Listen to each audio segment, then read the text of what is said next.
Nabiyyi ta'uuf deemaa beekee namni jala bu'ee guyyaa dhaloota isaa barreesse tokkollee hin jiru. Innis hin barreessin. Jala sararamee dhaloonni isaa bittahdiid hin beekamne jechuudha. Silaa beekame yookaan ibaadaa ta'ee Abubakriira nuti isan jaalannu, Umarra nuti isan jaalannu, Aliyii fi Usmaana nuti isan jaalannu, alaa kulli haal sahaabota isaa tokkorrallee isa jaalachuu waan hin dandeenyeef isaantu godha ture. Isa boodaan sahaabonni addunyaatti hafan moolida maqaan dho'in. Warri waggaa dhibba takka jiraatan. Taabiyaa jedhanii warri eegas waggaa dhibba itti aanu dhufee uummata sahabota raayilii baratileen hin kabaju. Warri san boodaatis hin kabaju. Isaan booda waggaa dhibba takkaa fi 50 namni addunyaa jiraate. For example Abu Hanifa warra sahabaa ergamaa Rabbii sallallahu alaihi wasallam dhaqabee irraa barate keessaa tokkollee maqaan dho'e. Musnada Imaam Shaafi'ii rahimahullah keessa fakkeenyaaf warri suufiyyaa jedhan mazhaba isaa hordofan. Mooliin hin jiru. Nis hin kabajne nis hin barreessine. Saniifuu waan warri duraa hin dalagin karaan ergamaan Rabbiin bahin hundi isaa dukkanaa tanaaf hin jiru. Ayyaana jechuun maal jechuudha? Jeneraalii ayyaana jechuun guyyaa qaamni wayii tokko keessa kabajamu jechuudha. Rabbi ta'ee ilma namaa ta'ee guyyaa qaamni wayii tokko keessa kabajamu jechuudha. Nuti guyyaa nuti keessa waa kabajuu qabnu guyyaa Rabbiin olaanaa subhaanahu wa ta'aalaa keessa na kabajaadha guddisaa jee qofa. Kanaan ala qaama biraa tokkollee kabajnu hin qabnu. Dhaloota keenya hin kabajnu, dhaloota ergamaa Rabbii sallallahu alaihi wasallam hin kabajnu. Waan inni ittiin kabaje qofaan kabajna malee. Namoonni hedduun maqaa musliimaa himataa, maqaa abbootii amantaa himataa ayyaana kanatti hirmaatan. Baay'een isaa irreechi sabboonummaadha malee amantii miti jedha. Sabboonummaa jechuun maal jechuudha? Sabboonummaa jechuun dirree gabbaanii dhiichisuudhaan hin ibsamtu. Sabboonummaan saba kee waan dandeessuun cinaa dhaabbachuu isaan tajaajiluu, saba keetiif bu'aa buusuu, saba keetiif rakkoo isaanii sagalee ta'uu, saba kee waa barsiisuu fi waan dandeessuun dhaan isaan gargaaruudha malee gabbaatee dhiichisuun sabboonummaan hin argamtu. Kun sabboonummaa daangaa dabartee gara iftuulummaa jijjiiramte ta'a yoo gabbaafnee gabbaaneetuma dhiichisnee saba bira irratti hin dhaaddannee kagallu ta'e. Bu'uurri sabboonummaa ilma namaa hunda bira ni jira. Garuu gara iftuulummaa gaafa jijjiiramte sabboonummaan miidhaa isiin qabduutu irra guddoodha. Mee bu'aa sabboonummaan addunyaa tanaaf buuste gabaabsinee waliin ilaalla. Ka'umsa waraana addunyaa lammaffaatiif sababa kan ta'e sabboonummaa biyya Jarmanii keessatti daangaa dabartee gara iftuulummaa jijjiiramte. Nama maqaan isaa lammii Jarmanii kan ta'e Adolf Hitler jedhamuun kan beekamu. Walakkeessa jaarraa 20 takkaffaa keessa histirii warri baratan arguun ooltani. Histiriin sunis dhibbaan dhibba dhugaa ta'uu baatu. Alaa kulli ni jira. Walakkeessa jaarraa 20 tokkaffaa keessa Heronovook jedhamuun kan beekamu. Guutuu biyya Jarmanii keessa gabbee sabboonummaa dooktoriitii sabboonummaa labse. Yeroo sanatti dhaaddannoo isaa keessaa takkaffaan akkana jetti. Namni uummata yookaan sanyii dhala namaa warra qamalee fakkaatan qamalee yookaan moonkii ni beeytaniimi warra isa fakkaatan kana barsiisanii leenjisanii abukaattoo godhuun maraataa fi yakkamaa nama gootii. Dabalataanis waan kana hojjechuun seera keenya cabsuu fi yakka keessa galuudhaa jiru. Akka yeroo san isaan yaadanitti namni saba isaanii hin ta'in hundi isaa qamalee yookaan moonkii jedhamee yaadama. Ilaalcha sabboonummaa onnee isaa keessa daraaree firii magarsirraa kan ka'e gabbee biyya Awurooppaa keessa sanyiin dhala namaa qulqulluun hin jirtuu jee Jarmanoota malee isaanis Aariyaanotaa jee. Sabboonummaan gaafa daangaa dabartee ilaalchaan gadaamaa nama keessatti uumti. Eegasii namni saba Jarman yookaan Aariyaanota dhiisee uummata biraa waa barsiises harka nama biyya lammii Jarmaniitiin akka fannifamee ajjeesu murtii dabarse. Kun cubbuu ilma namas ta'ee Rabbi olaaniinis walii nama buusa. Bu'uura sabboonummaa fi iftuulummaatiin sabni tokkollee narraan tan uummata Yahudaa caaluu hin danda'u. Yahudoonni siyaasaa qofa keessatti osoo hin taane amantiirraa eegalan. For example, osoo ergamaa Rabbii sallallahu alaihi wasallam ergaminiin dura Yahudoonni Nabi Muhammad sallallahu alaihi wasallam akka ergamuuf taa'u kitaaba isaanii wahii Rabbiin Nabi Muusaaf kenne Tawraat jedhamuun kan beekamu keessatti arganii jiran. Waa'ee isaa guutuu beekan. Osoo inni ergaminiin dura gosti Yahudaa Banii Nadri jedhamtu biyya Shaamirraa kaatee biyya Madiina galte achi qubatte. Maaliif achi qubatan? Ergamaa akkanaa karaa tokkotu biyya sana keessaan ergama. Osoo nuti biyya sana keessa jiru nu keessatti haa ergamu jechuuf as gallee ergamaa rahmataati jechuudhaan dhufiinsa Nabi Muhammad eeguu turan. Garuu gaafa Nabi Muhammad sallallahu alaihi wasallam ergamu waan inni saba Arabaa qofa keessaa ta'e jecha itti amanuu didan. Ambiyoota Rabbiin dachii irratti erge keessaa parsantiin 75 yoon saba Israa'el qofa keessaa. Akkuma san kanarraa kan ka'e dhaaddannaa bira dabranii isaan akka ilmaan Rabbii ta'anitti kitaaba isaanii Tooraatii fi Injiil keessatti barreeffatanii ittiin dhaaddatan. Saba biraa yoo miidhanillee yakkaa miti jedhanii dura labsan. jaarraa kudha afurii dura uummata arabaa miidhaa guddoo irraan ga'uu turan dhiiga namaa hin dhangalaasan dachii isaanii irraa saaman qabeenya isaaniitillee akka saamaa turan quraanni suuraa Al-Imraan suuraa 75 irratti ifa godhee jira. Achirraa kaniiti yoo waan fidan balleessanis isaan ilmaan rabbii waan taniif akka badiin ta'in labsatan. قرآن سورة المائدة سورة 5 آية 3 تكنجا وقالت اليهود والنصارى نحن أبناء الله وأحباؤه أمني يهودا في نصارى أكنجا نتي إلما ربي في جلالو إساتي قل فلما يعذبكم بذنوبكم أتسيروا سلسان جي مالي بدلي سندري دني ربي ديبي سنكتاتا يقل مالي ساتاتا غافين كن غافي أمتنا نصارى في يهودا برخمو الدنيا رجراتني مسلمتوني ديسو saniifuu namni tokko abbaan ilma isaatii fi nama biraa akka tokkotti ilaalu waan ta'eef eega ilmaan rabbiitii fi jaalloo isaa taatan yoo dilii hojjettan akka nama kaanii maaliif isin qixaaxa akkas jedhanii jira quraanni. Kanaafuu isaan zaalimtoota sababaa isaan sabboonummaan onnee isaanii keessa daangaa dabartirraa kan ka'e wahii rabbittis kafranii waan saba keenya irraan ergaminii fi saba keenya irratti hin bu'inetti hin amannu jedhanii hanga har'aan tanaatitti addunyaa kanatti isaan caaleen jiru. Ka'umsa waraana addunyaa lammaffaatiif yaada sabboonummaa kana namni guutuu Awurooppaa keessa labsee addunyaa tana waliin ga'e uummata Yahudaa wajjin fokkisu.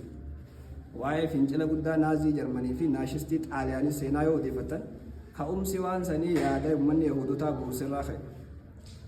Seenaan isaa bal'aa gara ijoo dubbiitti ittiin deebi'a. Kanaaf nuti muslimtoonni akka Oromootti nuti Oromoon amantiin tokko amantii waliin qoodnu yeroo jennu nuti ummanni Oromoo maqaa amantiitiin muslima kiristaanaa fi waaqeffataa jennee gargar wal baafnee maqaa kanaatiin gosaa fi gandaa fi kutaa wal baafnee diina godhannee waliin waraannuu jechuudha malee aqiidaa takka qabna jechuu miti. Nuti amantii waliin qabna jechuun aqiidaa waliin qabna jechuu miti. Sabni addunyaa kana jiru kamuu aqiidaa gargaraa qabu. Aqiidaan gargar ta'uun sabboonummaa fi sabummaa yookaan obbolummaa nama dhorkitu. Kun waan obbolummaa cimsu malee. Kanaafuu ayyaanni irreechaa musliimni ilaallatu amantiidha. Amantiif dandeessa. Amantii keessallee ijoo ibaadaa amantii waaqeffannaa isa olaanaadha. Yeroo muraasa dura hordofaatiin ture akka lakkoofsa Awurooppaatti bara 2023 ji'a Oktoobar guyyaa tokkoffaa abbootii amantaa waaqeffattootaa yookaan hayyoota isaanii keessaa namni maqaan isaa Muhammad jedhamuu fi Dr. Gammachuu jedhamuun beekaman irreecha Waashingitan DC irratti ergaa dabarsan qaban. Ergaa sanarratti akkana jedha. Ayyaanni irreechaa amantiidha. Amantii hordoftoota waaqeffannaa qofa ilaalu. Dabalataan Oromoon waaqa gurraacha akka gooftaa waa hundaa jee amanuu fi kan Oromoo tokko godhuu danda'us waaqa gurraacha qofa jedhanii akka isaan amanan ergaa kana dabarsan. Nuti achi deemnee yoo ayyaaneffachuu baannee rabbiif galata galchine maal qabaa jedhu muslimtoonni gariin. Hubadhaa waaqni gurraachi ta'ee adiis ta'ee kan isaan yaammatan sun waaqa waaqeffattootaa qofa. Waaqni muslimtootaa Allaha qofa. Waaqni nuti gabbarruu fi galata isaaf galchinu kan qajeelfama yookaan wahii rabbii ol aaneetiin itti ajajamne malee kan namni yaada isaa yookaan awaamni malaan irra ga'ee waaqessuu miti. Dhagaa kanaa fi mukaa fi bishaan illee gaara sosoo gaafattee hundi isaanii toohida qabanii rabbii ol aanee waaqessan.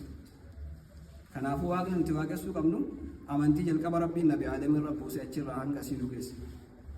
Isaan hundi Allaha waaqessaa turan. Sun waaqa waaqeffattootaa qofa waaqa keenyaa miti. Egaa irreecha egaa amantii ta'ee ol nuti achi barbaachee deemu takka illee hin jirtu. Rabbi subhaanahu wa ta'aala suuraa Al-Imraan suuraa 9 akkana jedha. Inna ad-diina inda Allaahi al-Islaam. Amantii jaamee rabbi bira fudhatama kan qabu islaamummaa qofaa jedha. Kanaafuu egaa rabbiin amantiin na bira fudhatama qabu islaamummaa qofa jee ta irra jiru islaamummaa waan taateef jabeeffachuu qabna. Lubbuu teenya bakka shirkii fi bakka kufrii bakka nifaaqummaa dheedee badii xureessuu qabu. Ayyaana kiyya waliin kabaji keessi waliin hin kabaja jechuunis islaamummaa keessatti dhorkamaadha. Quraanni suuraa 109 suuratul kaafiruun aayaa takka hanga 8 akkana jedha. Qul yaa ayyuhal kaafiruun laa a'budu maa ta'buduun walaa antum aabiduuna maa a'budu. Yaa warra kararraa bahe ani waan isin gabbartan isin waliin hin gabbaru yookiin waan isin waaqessan isin waliin hin waaqessu. Isinis waan an gabbaru na waliin hin gabbarinaa je'iinii jedha. Kanaafuu kun ayya rabbi olaaneeti akkana isaaniin je'ii isin jedha. Kanaafuu lubbuu teenya badirraa qabu qaba. Maddi bid'aan irraa maddu shirkii kufrummaa fi nifaaqummaa fi fedhinnaa lubbuu fi jala deemudha. Maqaa abbootii amantaa muslimaa himachuudhaan namni baay'een sooshaal miidiyaa irratti olbeeffatawaa garaagaraa kenne ayyaanni irreechaa sabboonummaa leellisaa tokkummaa fi obbolummaadha malee amantii miti irratti hirmaachuu rakkoon qabu jedhanii yeroo namoonni baay'een dubbatanii darga. Suuraa An-Nahl suuraa 16 ayat 25 akkana jedha. ليحملوا أوزارهم كاملة يوم القيامة ومن أوزار الذين يضلونهم بغير علم ألا ساء ما يزرون. بدي إساني قياك يا ما أكجرتو قوتو بعدشي فمن إيغسي بدي ورا رقام مالي جلساني تسربين إسام بعدشي سيف ودري ربي رفاني رقا فتمني ألا ساء ما يزرون. وان إسام بعتنسون بعدشي فمن سن واهم ماتي هجا كنافو لابس خنا والفقاد التوفير كما ربي صلى الله عليه وسلم حديث سيا مسلم كتاب فرتمي سديت فا كتاب علمي لكو سديساكم جافين بس قال يبي سديت مفارت كرجا من دعا إلى هدى كان له من الأجر مثل أجور من تبعه. نمني قال دانديك أجيلو تكنما أجيلچه إسافس من دا أكنما يسجل ديميك أجيلة تساف جرا وسو جرا الرئيس نير النتيجة. ومن دعا إلى دلالة فالله سنين نمني قال خراج لنا نمك أجيلچه كان عليه من الاسم إسر اللي دلي تجرى مثل أسام من تبعه لا ينقص ذلك من أسامهم شيئا. دلي أكا ولا الجاني سجل ديمي جلتيتو إساف جرى وسو جرى الرئيس نير النتيجة. يو فتوى قرينا ملينا تكا أيانا سنجيسي بكا شركي سنجيسي سلاو مراباسي دلي نما ملينا تكاتو إسر جرى تيسال لنا سو نير النتيجة. أما بود سنجا قويا قيامتي تواتنا من فتوى إساس الرقاف دي فتوى وانسي تلقو دلي نموتا خنهندا إسر ديمو جرتيجو. كنافو دبي جبا لبو تينيوان سين في ترى قبني وان ربين في لقفة وردفو قبل ربي سبحانه وتعالى قرآن خبر جماعة سورة الناس يا سورة الباتم سلفا آية فرتم يتكات كنجا. وأما من خاف مقام ربه ونهى النفس عن الهوى فإن الجنة هي المأوى.